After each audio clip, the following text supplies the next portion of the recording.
রাসূলুল্লাহ সাল্লাল্লাহু আলাইহি সাল্লামের মেয়ে ফাতেমা রাদিয়াল্লাহু তাআলা আনহার মৃত্যুকে কেন্দ্র করে একটা ঘটনা শুনছেন আপনারা।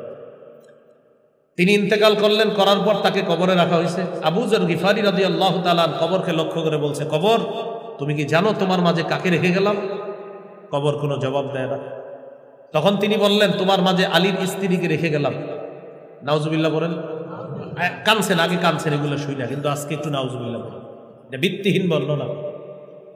এরপরে বলছে কবর, কবর কোনো জবাব দেয় না। তারপরে বলছে কবর জানো কাকে রেখে গেলাম? হাসান হুসাইনের মাকে রেখে গেলাম। তো এইগুলো শুনলে কিন্তু আমরা এমনি একটু খুব আবেগী হয়ে যায়, হারে হাসান হুসাইন, কারণ আমরা তো মহব্বত করি নবীজির দুই নাতি হাসান হুসাইন রাদিয়াল্লাহু তাআলা আনহুমা, তাদের নবীজির কলিজার টুকরা, অবশ্যই মহব্বত করি আমরা। কিন্তু এইগুলা বললে কি হয়, যদি একটু বানায় বুনায় বলা যায় খুশি হন আপনারা, কিন্তু টোটাল বর্ণনাটা ভিত্তিহীন। ভাই খুশি হওয়ার কি আছে বলতে? রাসূলুল্লাহ সাল্লাল্লাহু আলাইহি ওয়াসাল্লাম বলেছেন, মান কাযাবা আলাইয়া মুতাআম্মিদান, আমার নামে যদি কেউ মিথ্যা কথা বলে সে যেন তার আসনটা জাহান্নামে করে নেয়। তো ফাতেমা রাদিয়াল্লাহু তাআলা আনহারে রাখছে, রাখার পর কবর জবাব দেয় না। পরে বলছে কবর জানো কাকে রেখে গেলাম? রাসূল সাল্লাল্লাহু আলাইহি ওয়াসাল্লামের কন্যাকে রেখে গেলাম। কবর কোনো জবাব দেয় না। তখন এটা বলার পর কবর নাকি শেষে জবাব দিছে যে আবু যর শোনো। তো এরকম শুনছেন আপনারা, কান্নাও করেছেন। টোটাল ঘটনাটা ভিত্তিহীন ঘটনা, এই ঘটনার কোনো ভিত্তি নাই ভাই, এটা সঠিক না। সঠিক কোনটা? ফাতেমা রাদিয়াল্লাহু তাআলা আনহার ইন্তেকালের ঘটনা বুখারীতে সুন্দরভাবে আলোচনা আছে। তিনি ইন্তেকাল করলেন, তার স্বামী আলী রাদিয়াল্লাহু তাআলা জানাজা পড়াইলেন, তিনি রাতে নিয়ে কবরস্থানে দাফন করে দিলেন। এই সুন্দর ঘটনা থাকতে কিভাবে এই ঘটনা বলা হবে যে কবর তুমি কি জানো কাকে রেখে গেলাম? কবর নাকি আবার শেষে জবাব দিয়েছে। একজন সাহাবীর ব্যাপারে এরকম মিথ্যা কথা বলাটা সঠিক নয়, মিথ্যা কথা শোনাটাও সঠিক নয়। তো আল্লাহর রাস্তে আপনারা এখানে শুনতেছেন, আরো 10 জনকে জানায় দিবেন ঘটনাটা ভিত্তিহীন ঘটনা। পারবেননি বলে দিতে? তাহলে কবরের সাথে এক সাহাবীর কথোপকথন, ফাতেমা রাদিয়াল্লাহু তাআলা আনহার লাশ রেখে, এই ঘটনাটি ভিত্তিহীন ঘটনা। কেউ যদি কখনো বলে ভদ্রতার সাথে বলে দিবেন, ভাই হয়তো কোনো বইয়ের মধ্যে না এসে গেছে, কিন্তু ঘটনাটা সঠিক। তবে একটা ঘটনা শুনেন আপনারা, এটা আবার সঠিক। কোনটা? মালাকুল মাউত মুসা আলাইহিস সালামের কাছে আসছে, আসার পর মুসা নবী থাপ্পড় দিচ্ছে, শুনছেন না? এটা সঠিক, এটা বুখারীতে আছে। আমরা সমস্যা করি কি, সঠিক ব্যাঠিক মিলায় মিলায় এমন কিছু করে ফেলি, সঠিকও ছেড়ে দিই, মাঝখানে ব্যাঠিকও ছেড়ে দিচ্ছি। এই জন্য ব্যাঠিকগুলা গ্রহণ না করে, এই তো আজকে বলে দিলাম, বাস আজকের পরে এরকম কেউ বলতে শিখলে ভদ্রতার সাথে বলে দিবেন এটা সঠিক না। তাহলে মুসা আলাইহিস সালাতু ওয়াস সালাম মালাকুল মাউতকে একটা থাপ্পড় দিছে তিনি আসার পরে, এটা সঠিক, বুখারীতে আছে। তাহলে আপনারা বলেন তো, নবীর কাছে মালাকুল মাউত গ্রাম্য ব্যক্তির রূপ ধারণ করে আসছে, এটা কি সঠিক? জাল। বলেন এটা কি জাল? আব্দুল মুনঈম ইবনে ইদ্রিস নামে এক ব্যক্তি এই জাল বর্ণনাটা দুনিয়াতে ছড়ায়া দিছে। পরে কিভাবে কিভাবে আমাদের দেশের চটি বাংলা বইয়ের মধ্যে চলে এসেছে, বাস এটা বলা শুরু হয়ে গেছে। ফাতেমা রাদিয়াল্লাহু তাআলা আনহাকে তার স্বামী আলী রাদিয়াল্লাহু তাআলা ইন্তেকাল করার পর তিনি কবর দিয়েছেন, তিনি জানাজা পড়িয়েছেন, এটা হলো সঠিক বর্ণনা। কবরে রাখার পর কবরের সাথে আবু যর গিফারি রাদিয়াল্লাহু তাআলা আনহুর কথোপকথন, এটা একজন সাহাবীর নামে মিথ্যা বর্ণনা। তাহলে এই মিথ্যা থেকে আমরা বাঁচব। আল্লাহ আমাদের সকলকে বুঝার তৌফিক দান করুন, আমিন। রাসূলুল্লাহ সাল্লাল্লাহু আলাইহি ওয়াসাল্লাম বললেন মৃত্যুর যন্ত্রণা। এই হলো আজকের দ্বিতীয় আলোচনা, 3 নাম্বার আলোচনা। মৃত্যুর পর কবরের জগতে আমাদের যেতে হবে। মুসনাদ আহমদ হাদিসের কিতাব 18,557 নম্বর হাদিস, ইয়া লম্বা হাদিস। এই হাদিসের বর্ণনাকারী বারা ইবনে আযিব রাদিয়াল্লাহু তাআলা তিনি বলেন, খরাজনা মা রাসূলিল্লাহি সাল্লাল্লাহু আলাইহি ওয়াসাল্লাম ফি জানাজাতি রাজুলিন মিনাল আনসার। আমরা একজন আনসারী সাহাবীর জানাজায় বের হলাম নবীর সাথে। জানাজায় বের হওয়ার পর হাত্তান তাহাইনা ইলাল কবরি ওয়ালাম মায়ুলহাদ, কবরের কাছে পৌঁছে গেলাম যে কবরের মধ্যে এখনো লাশ রাখা হয় নাই, কবরে এখনো লাশ রাখা হয় নাই। জালাসান নবী সাল্লাল্লাহু আলাইহি ওয়াসাল্লাম, আল্লাহ নবীর পাশে বসে গেলেন। ওয়া জালাসনা হাওলা, আমরাও আল্লাহ নবীর পাশে বসে গেলাম। নবীজি কবরের পাশে বসলেন, আমরাও নবীর সামনে বসে গেলাম। এবার দেখেন, আমরা বসে রইলাম, নবীর দিকে তাকায় আছে। কান্না আলা রুউসিনা আত-তাইর, যেন আমাদের মাথার উপর পাখি বসা, আর নবীজি নিচের দিকে তাকায় বসে রয়েছে। নবীর হাতে একটা লাঠি মুবারক, ইয়ানকুতু বিহি ফিল আরদ, এটা দিয়ে জমিন এইভাবে আঁকা আঁকি করতেছে নবীজি। ফারাফা রাসা, মাথা উপরে উঠেছে। মাথা উপরে উঠানোর পর আল্লাহ নবী বললেন, ইস্তাইযু বিল্লাহি মিন আযাবিল কবরি মাররাতাইনি আও সালাসা।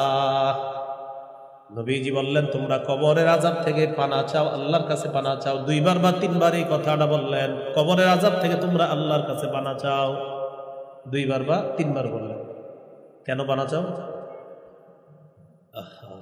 ইন্নাল আবদাল মুমিনা ইযা কানা ফি ইনকিতাইম মিনাদ দুনিয়া ওয়া ইকবালিম মিনাল আখিরাহ, ইমানদার বান্দা যখন দুনিয়া থেকে বিদায় নেওয়ার সময় হয়, নাযালা ইলাইহি মালাইকাতুম মিনাস সামা বিদুল ওয়ুজুহ কান্না ওয়ুজুহাহুম আশ-শাম, ইমানদার বান্দা যখন দুনিয়া থেকে বিদায় নেওয়ার সময় হয়, মুমূর্ষ অবস্থায় অসংখ্য অগণিত ফেরেশতা সূর্যের মতো সুন্দর চেহারাগুলা তারা দলে দলে উপস্থিত হয়ে যায় ইমানদারের আত্মাটা স্বাগত জানানোর জন্য। সুবহানাল্লাহ। আমার আপনার আমাদের সকলকে যেন আল্লাহ এই মৃত্যুটাই নসিব করে। আমিন। মাআহুম কাফনুম মিন আকফানিল জান্নাহ ওয়া হানুতুম মিন হানুতিল জান্নাহ, ফেরেশতাদের সাথে জান্নাতের কাফনের কাপড় আর সুগন্ধি নিয়ে আসছে তারা। সুম্মা ইয়াজিউ ইলাইহি মালাকুল মাউত, এরপর মৃত্যুর ফেরেশতা তার কাছে আসে, আসার পর হাত্তা ইয়াজলিসা ইনদা রাসিহি, মাথার কাছে বসে।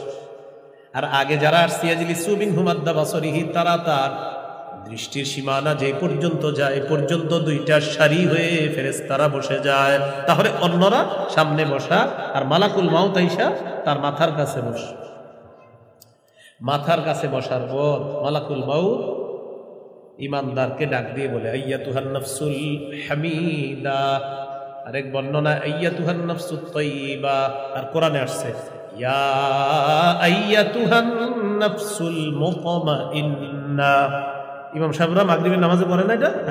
ইরজিই ইলা রাব্বিকি রাদিয়াতাম মারদিয়া, হে প্রশান্ত আত্মা, হে পবিত্র আত্মা, তুমি বের হও।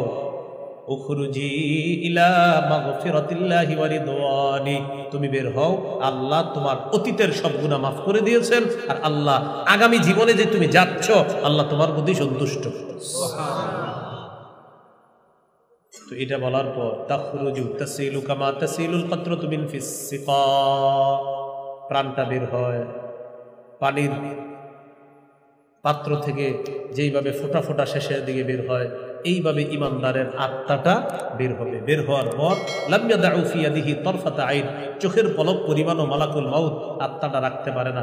সামনে যারা তারা কাফনের কাপড় বিছায়া দেয় জান্নাতের, দাও দাও তাড়াতাড়ি এখানে দাও, আত্মা দাও, আত্মাটা সেখানে দেয়। হাদিসে আসছে ফায়াকুজুনা ফায়াজআলুনা ফিল কাফনি, ওই ফেরেশতারা আত্মাটা নিয়ে জান্নাতের কাফনের কাপড়ের মধ্যে রেখে এটা পেঁচায়া জান্নাতের সুগন্ধি মেখে দেয়। এটা থেকে এমন সুগন্ধি বের হয় কাআতিয়াবি রিহি মিসকিন উজিদাত আলা যহরিল আরদি, মেশক আম্বরের ঘ্রাণে সারা পৃথিবী সুগন্ধযুক্ত হয়ে যায়। সুবহানাল্লাহ। এই আত্মা নিয়ে ফাসাদুনা বিহা ইলাস সামা, ফেরেশতারা আসমানের দিকে রওনা করে। ফায়ামুরুনা বিহা আলা মালাইম মিনাল মালাইকা, যখনই কোনো ফেরেশতাদের দলের পাশ দিয়ে অতিক্রম করে ওই ফেরেশতারা প্রশ্ন করে মা হাদিহির রূহুত তাইয়্যিবা, আচ্ছা এই পবিত্র আত্মাটা কার? ফেরেশতারা জবাব দেয় ফুলান ইবনু ফুলান, এটা অমুকের সন্তান, অমুকের আত্মা। কোথায় নিয়ে যাও? আসমানে নিয়ে যাচ্ছে। প্রথম আসমানের কাছে যায়, অনুমতি চায়, দরজা খুলে দেওয়া হবে। প্রথম আসমানে যাওয়ার পর এইভাবে প্রতিটা আসমানে ফায়ুশাইয়্যুহু মিন কুল্লি সামাইন মুকাররিবুহা, যত ফেরেশতাদের সামনে দিয়ে ইমানদারের আত্মা যাবে প্রত্যেকে স্বাগত জানাইতে জানাইতে তার আত্মা পরের আসমানে পাঠায় দেবে।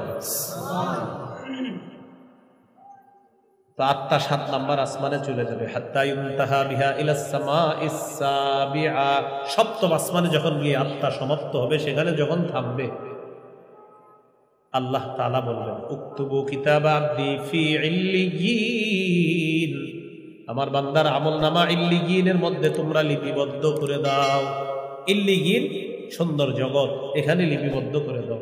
3টা অংশ আমার সাথে বলেন, বলেন দেহ, আত্মা, আমলনামা, দেহ কবরে, আত্মা 7 নম্বর আসমানে,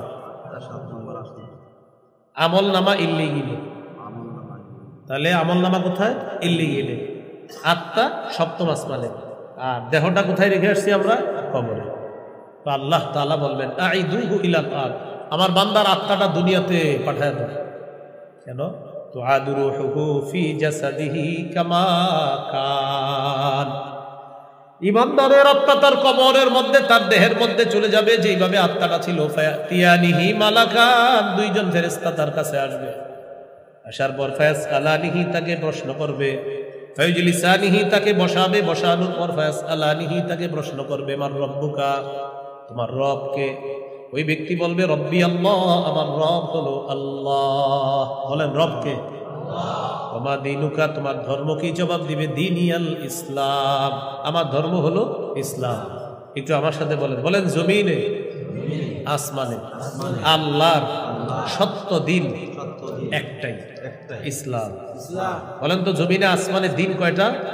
একটাই, বাস ইসলাম। আকীদাতুত তাওহীদে আছে দীনুল্লাহি ফিল আরদি ওয়াস সামাই ওয়াহিদুন, আসমান জমিনে দিন একটা, সেটা হলো ইসলাম। সূরা আলী ইমরানের 19 নম্বর আয়াতে এটাই বলছে আল্লাহ, ইন্নাদ দীনা ইনদাল্লাহিল ইসলাম, আল্লাহর কাছে একমাত্র সত্য দিন হলো ইসলাম।